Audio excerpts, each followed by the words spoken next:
Welcome back to another episode of the Grizz Nation podcast. I'm your host, the BigGrizz. Shout out to Hell the Sun for sponsoring this episode. As always, I will put a link in the description.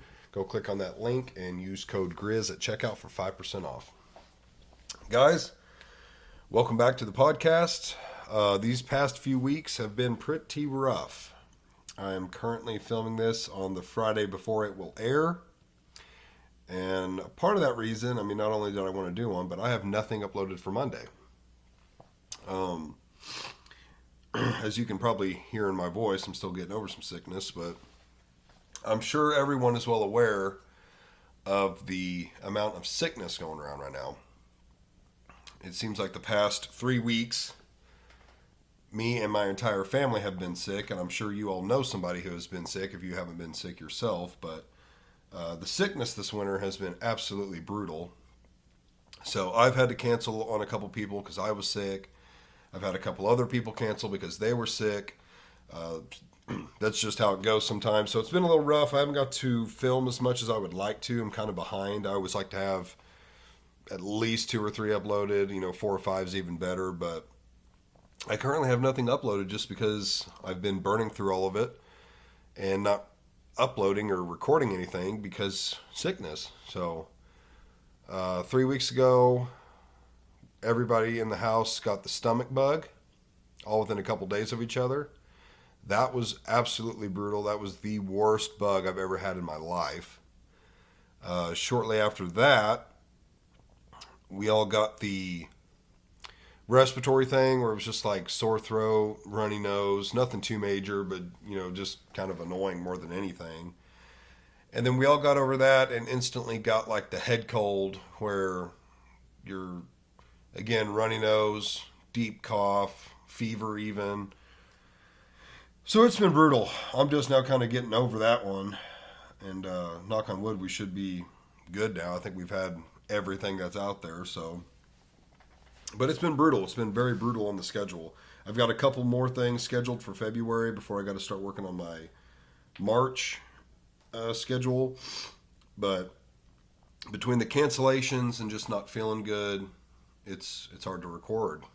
When either you're sick and don't want to get somebody else sick, or they're sick, or you're tired and you kind of lose a little bit of motivation to actually get it done because you just don't feel good. But besides that, we're back in here. I've got a few more scheduled, so hopefully we'll get back on the bandwagon a little bit more. Let's just jump right into this.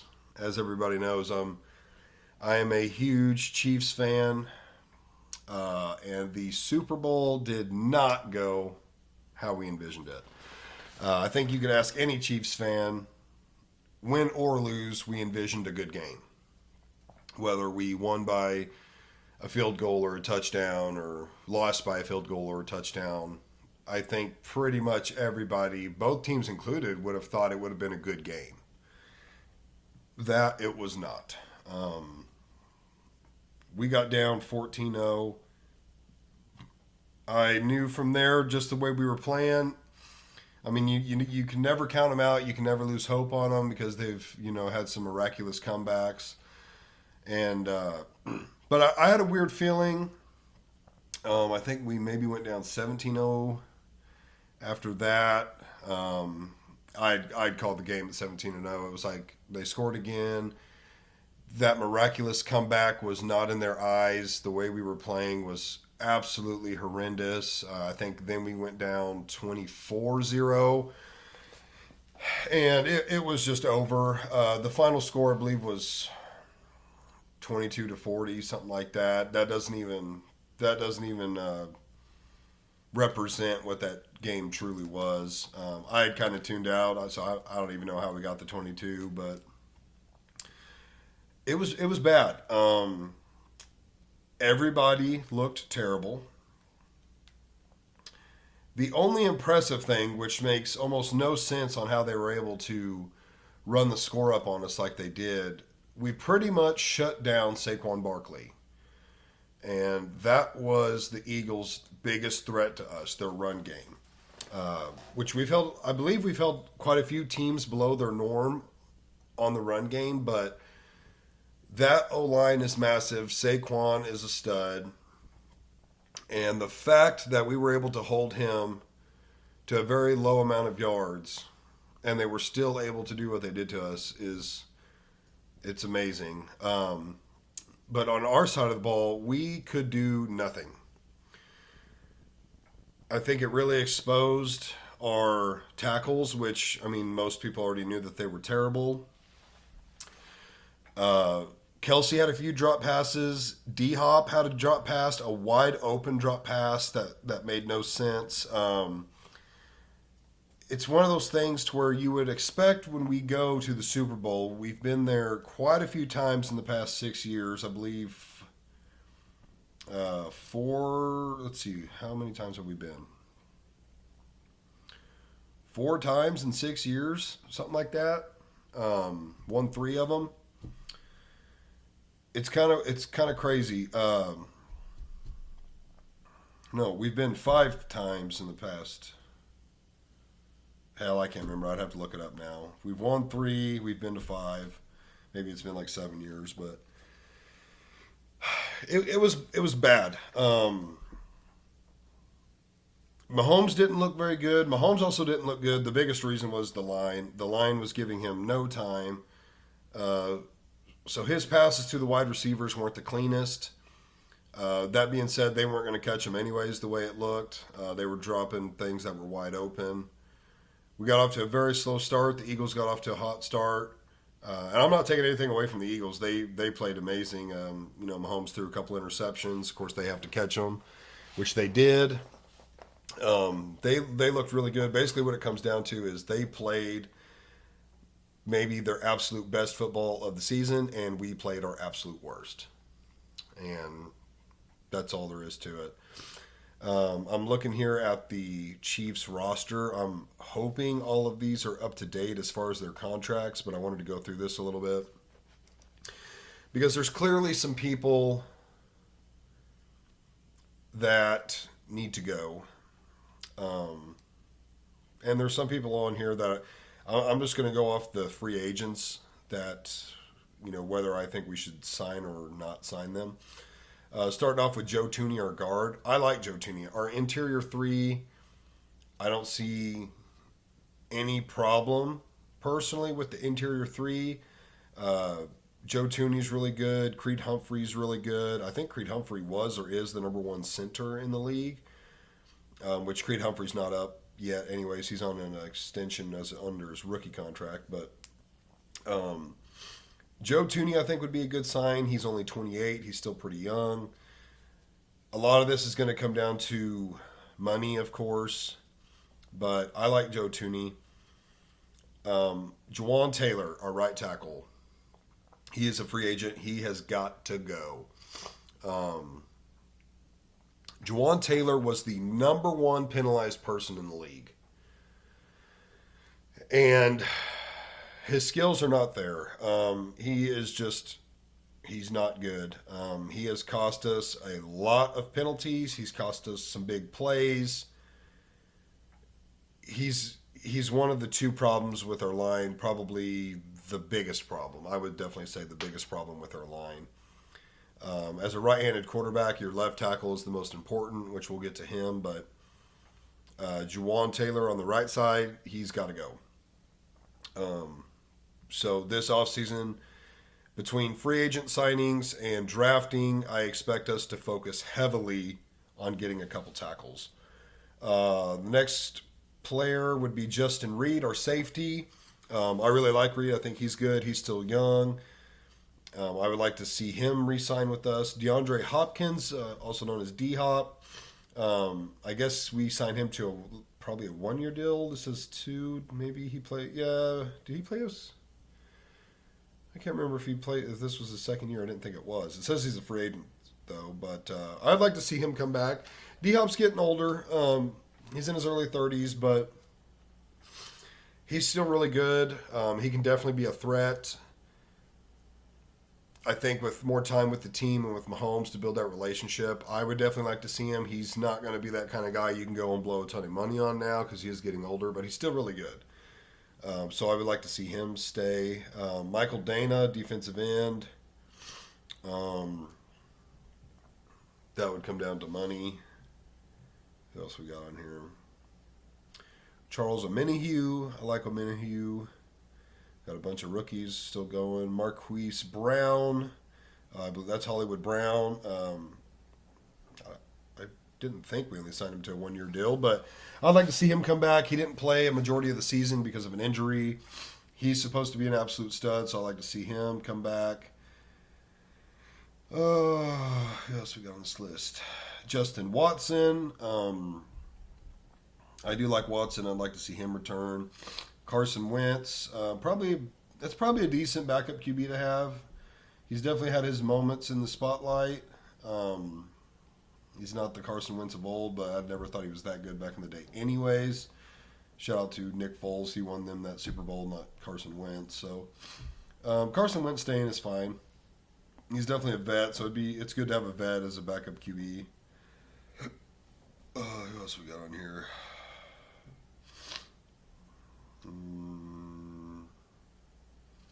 That's not our starting left tackle. I haven't seen his name yet, I feel like. Juju Smith-Schuster, I'd like to see him stay. He's a good number 4 or 5 guy. Another vet, probably good to have in the locker room. It's just one of those things where, you're not going to be able to blow a ton of money on him. McCole Hardman.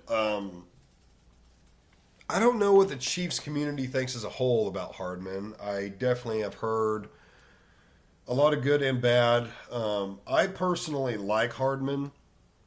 You got to remember Hardman catching that go-ahead touchdown for us to win the Super Bowl.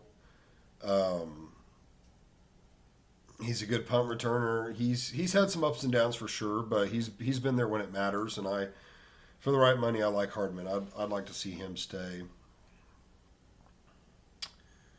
Who else we got in here? A lot of these people don't have anything next to their name. This is our punter's a free agent. I can't imagine we only signed him to a 1 year deal. Figured he would have been on his rookie contract. Punter's okay. He's no Tommy Townsend. We miss our Tommy Townsend for sure. We've got a lot of rookies on here. A lot of them that have just been playing lights out. Trent McDuffie, one of the top corners in the league. Xavier Worthy as a wide receiver. He did really good.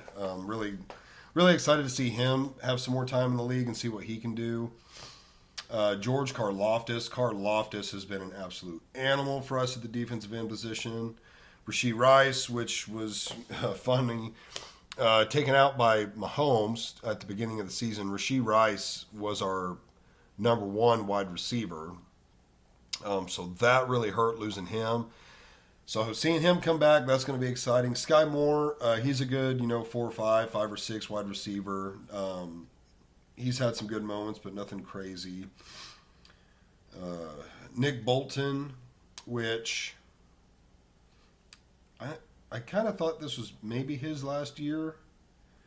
Whether it is or isn't, I hope we sign him back. Nick Bolton was a huge part of our linebackers, huge part of the defense.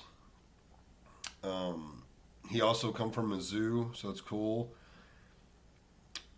I don't know how that one's going to play out. He's probably going to want some money. He is worth it. So they're going to have to figure that out. But I would like to see Nick Bolton come back for sure. This might not be his last year. According to this, it isn't, but I kind of thought it was. Man, a lot of rookies on here. Some of them I don't know. Jalen Watson, corner, he's good. Isaiah Pacheco, he is not a rookie, so this is not totally right. This is saying Trey Smith's our other guard. Why did I think he was our tackle?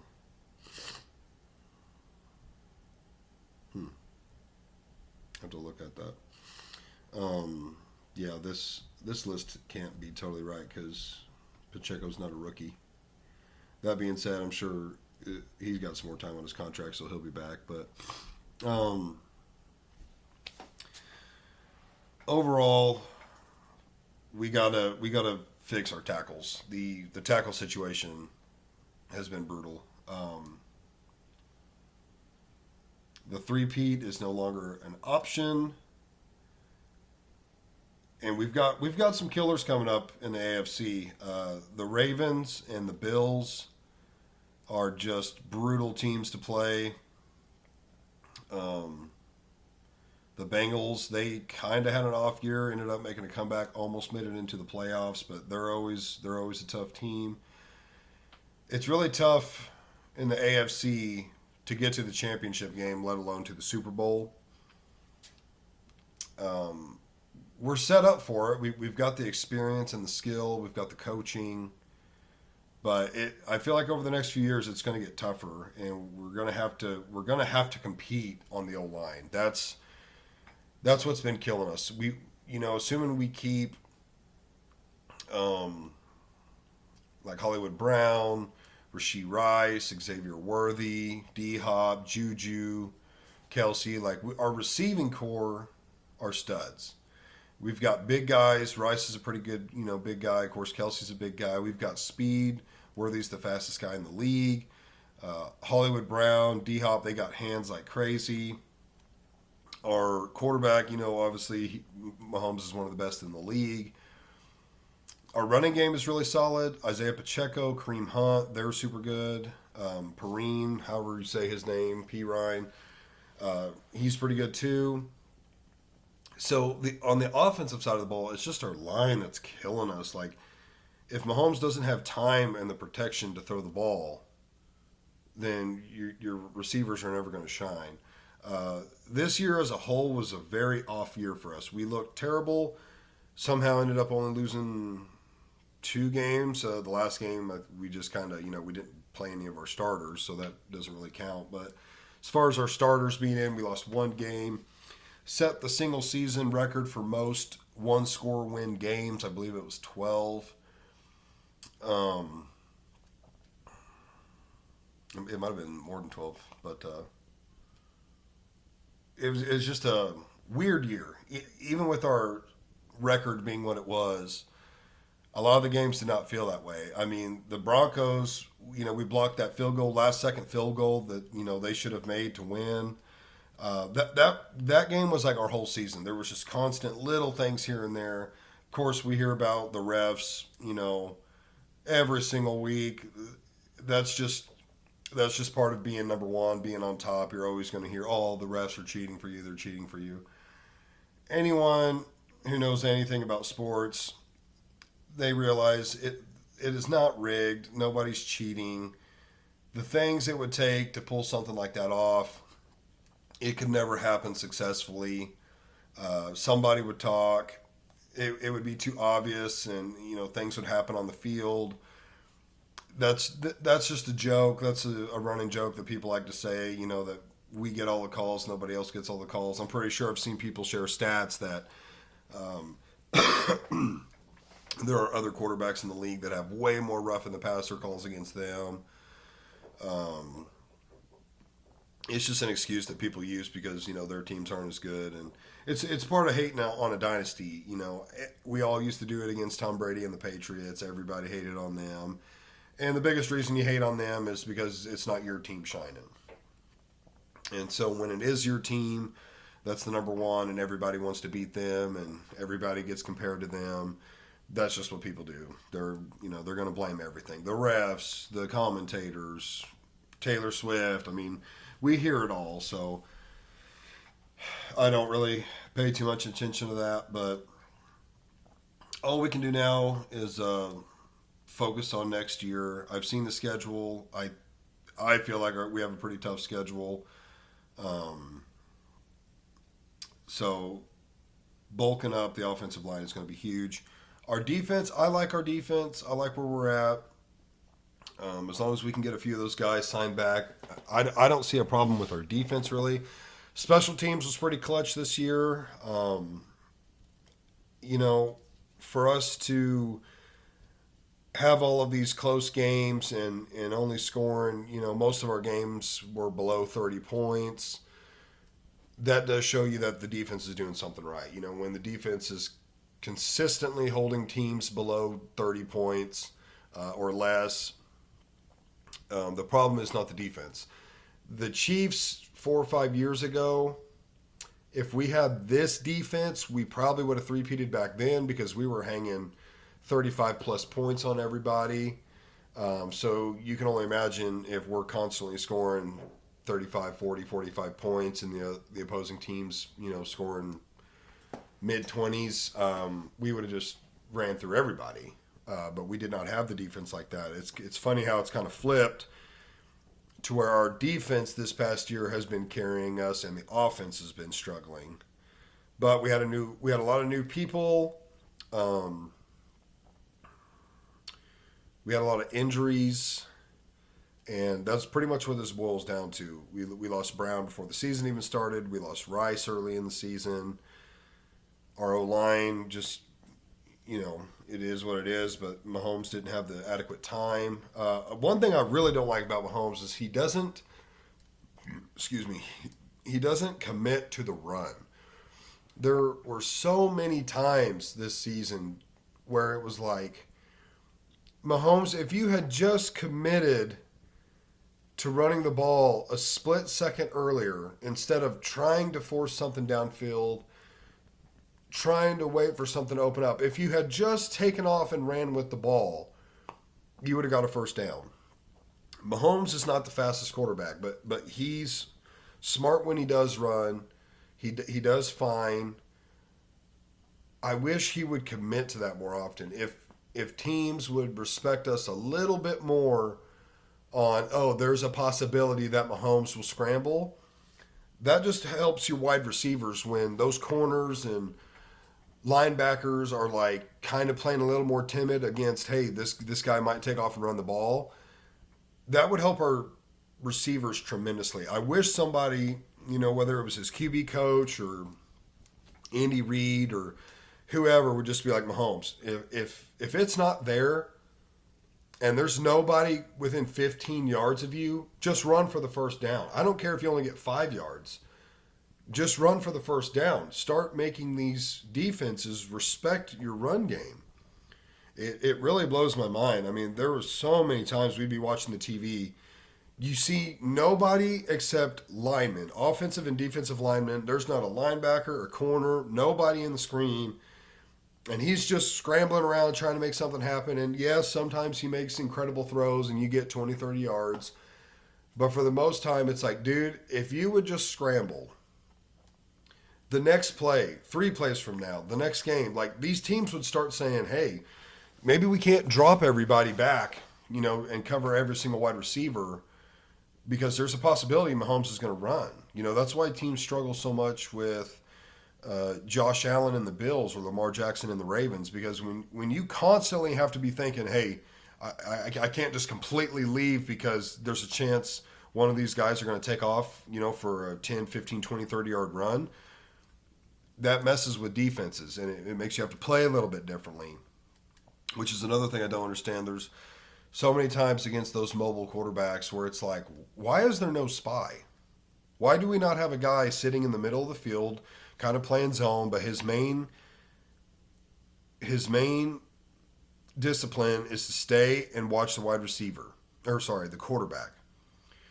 And there was just so many times where you would see these mobile guys take off down the field, and it's like nobody is spying him. Nobody stayed home to null the threat of this mobile quarterback taking off. It would blow my mind how many times that would happen. But I mean, we're not the only teams that don't do that. But I don't know. On the defensive side, that's my biggest gripe. Is I wish when we played mobile quarterbacks, we would have more of a spy position. Whether it was a linebacker, I mean, linebackers aren't the quickest, but if you know how to run an angle, you don't have to be the quickest. You just got to get there before he gets there. So, but yeah, we just got to look forward to next season. Hopefully, we can have another good season. I really think we will. I think this Super Bowl, there was a lot of lessons that they hopefully learned, and hopefully we got to see our weaknesses and expose some players that probably shouldn't be there anymore. And hopefully that's what we do. But already looking forward to the next season. Might have to give the UFL a little spin. I tried watching the UFL last year, and I don't know. It's just not the same. There's some things I like that they do. The way they do the replays is pretty nice, but it's just not the same. I don't know. You don't know the players. You don't know the teams.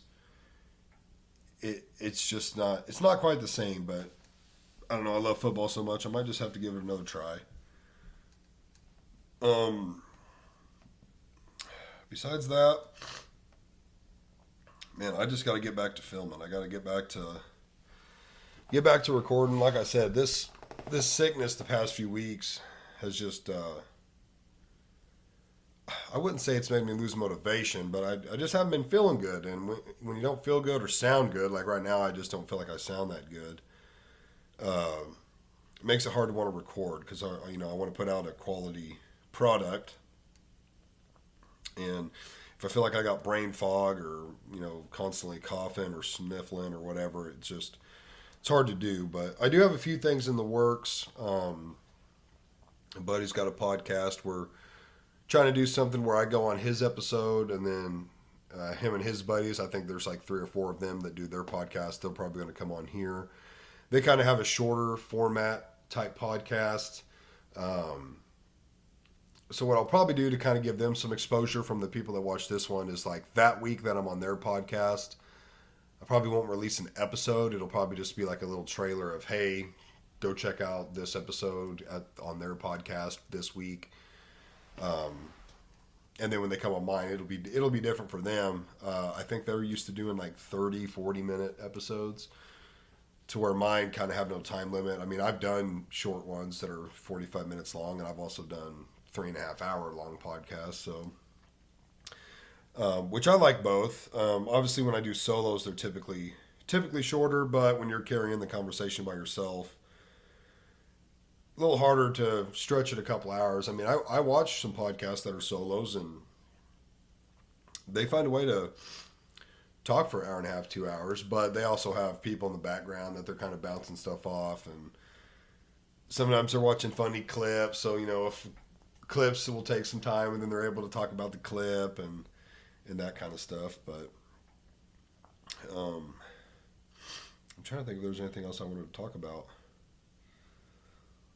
I'm kind of brain dead right now. It's been a long few weeks with all this sickness. I did take this week kinda off from the gym. I did no lifting this week. I just did cardio, which was pretty nice. Nice little break. I'm already ready to get back in there though. I just felt like 3 straight weeks of being sick. It was time for a break.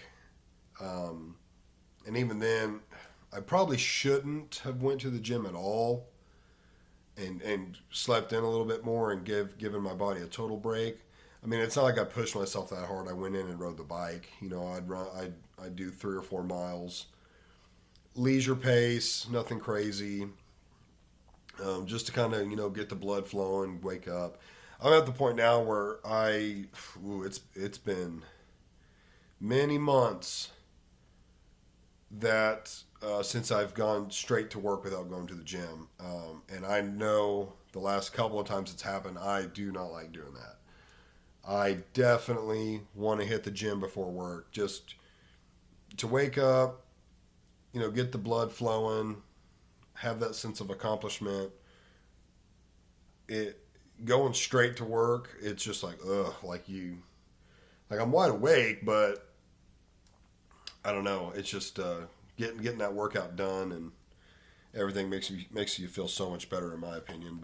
And I've talked to a lot of people that they work out after work, and they're like, oh, there's no way I could go before work. Whether it's sleep or just not motivated or whatever. But I'm like, dude, I'm telling you, when you get off work and you can just go straight home and you've already done your workout, it's pretty nice.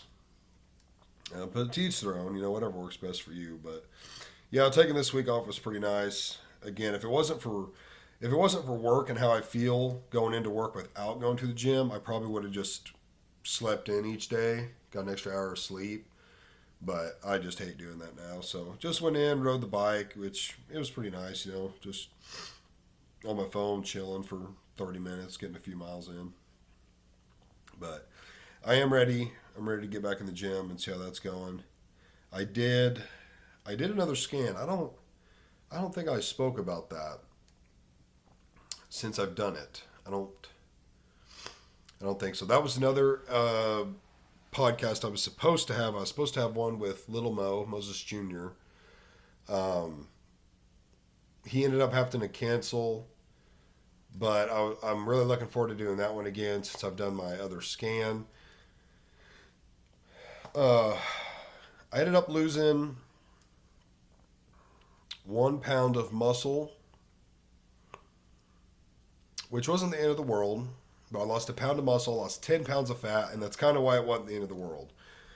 Yeah, the muscle went down, but the fat went down far greater. Um, to me, a lot of that is from the diet. Even though I'm eating massive amounts of protein, like a good day, I'm hitting 300 plus grams of protein, which is good. Protein's the building block of muscle, but when you're carb deprived, that's not giving your muscles the energy they need to grow. And I feel like the last week I kind of started to notice a little in the gym that I'm, carb depleted. First couple of weeks, because I've been doing this about a little over a month now. I didn't notice much, still felt strong. Everything was pretty good. The last couple of weeks, I started noticing nothing crazy, but like we'd be pumping our arms and like I'm leaning out enough now to where like I'm starting to actually have veins that like pop out on my arms when my arms are pumped, and those weren't as prominent.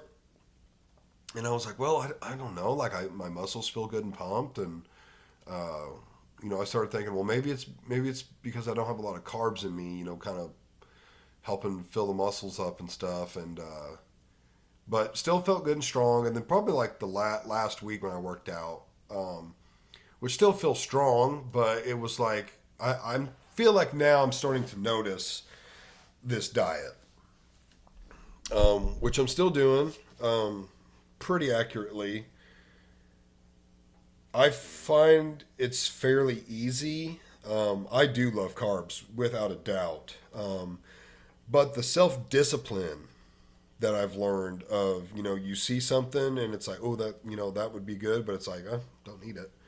And that's just kind of how I look at a lot of that stuff, where it's like, oh, yeah, like, sure, you could eat it and enjoy it now, but is it worth breaking the diet and taking away, calories that you might want later at dinner time or something? It's like, no, it's not really worth it.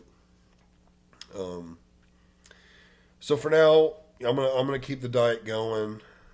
That's another reason I want to talk to Little Mo, figure out some more stuff as far as where I'm headed.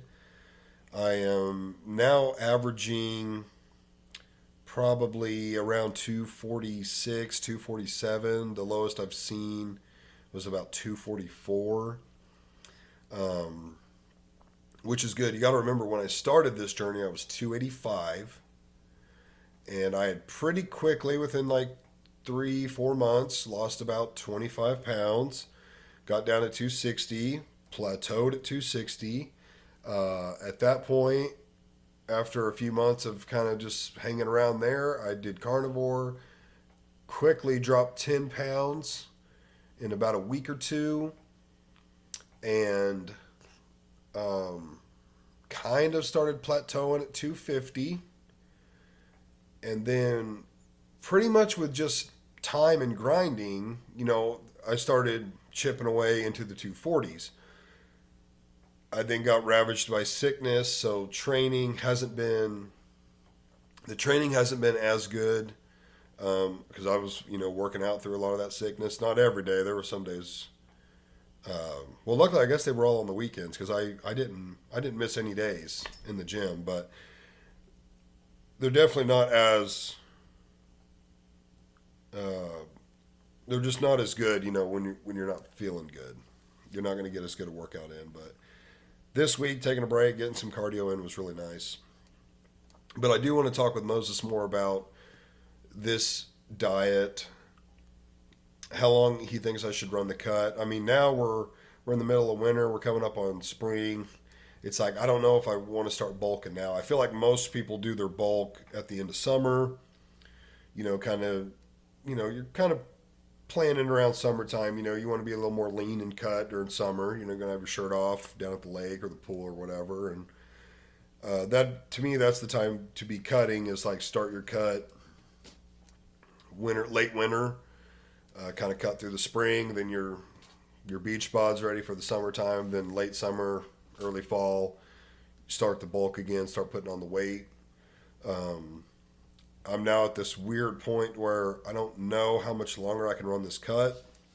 I don't have the body type, nor do I want that body type, where it's like I could get down to 200. If I got down to 200, it would be shedding quite a bit of muscle. I'm carrying 125 pounds of muscle. So what would that leave? 75 pounds of bones, skin, and organs. I mean, there's not a whole lot of fat that I could get rid of to get down that low. I would have to start getting rid of muscle. Do not want to do that. Looking at myself around the mid to upper 240s, I would think 225 would be a pretty good resting point. But that again would be sacrificing no muscle loss. I mean, yeah, I know I said I lost a pound of muscle earlier, but when I'm trying to cut the fat down, I basically want to just cut the fat down to a maintainable level. And then it's like, okay, from here, this would be my cut weight. This is what you're going to cut down to. This is where you would, look your best as far as leanness. And then it would be playing with the bulk and how much weight do you want to gain on the bulk. Would you want to go from, let's say I get down to 225, what would your bulk look like? Well, the bulk would probably look like 250. Depending on how crazy you want to go with the bulk. But again, when your mindset is I want to cut back down, it's like, well, you don't want to bulk back up to 280. Unless it was super lean and all muscle, but you're going to need some anabolic help to do that. So these are just things that I want to bounce off of Little Mo and be like, what would you do? Because Little Mo trains, I can't remember if it's amateur or professional in bodybuilding, but he knows what he's talking about, and he's got a coach, and he knows how it works, and so I need to bounce some of these ideas off of him, see what he says. But I know I've got another one scheduled as of now for next week, so hopefully we can keep that. Hopefully everybody stays healthy and it's all good. But if not, I'll be doing another solo. I'll find something else to talk about. I know the Super Bowl was definitely one thing I wanted to mention. Just not how we wanted it to turn out, but it is what it is. You can't win them all. Would have been really cool to win this one though. The three-peat would have been really cool, something special. I mean, that was a good point I did see by some sports analysts. It's like you can hate the Chiefs and all this, but regardless, it would have been cool to see history. Like we all would have got to have witnessed a three-peat. Obviously, it's never been done. Hate them, love them. It would have been historic. So it would have been really cool to see, but it's not what happened. Nothing we can do about it now, except, congrats to the Eagles. They played lights out. They had a really good season. Does suck for Jason Kelsey. It's too bad he retired the year before, but shout out to the Eagles. They deserved it. They played really well. So congrats to them and their franchise, and hopefully they enjoy it. And hopefully we just come back and get it next year. So that being said, I think I'm going to wrap this one up. So guys, thanks for watching and listening. Hopefully I didn't sound too bad this episode, but thanks for all the support and everything. And I'll keep them coming the best I can. Guys, we'll see you in the next one. Peace.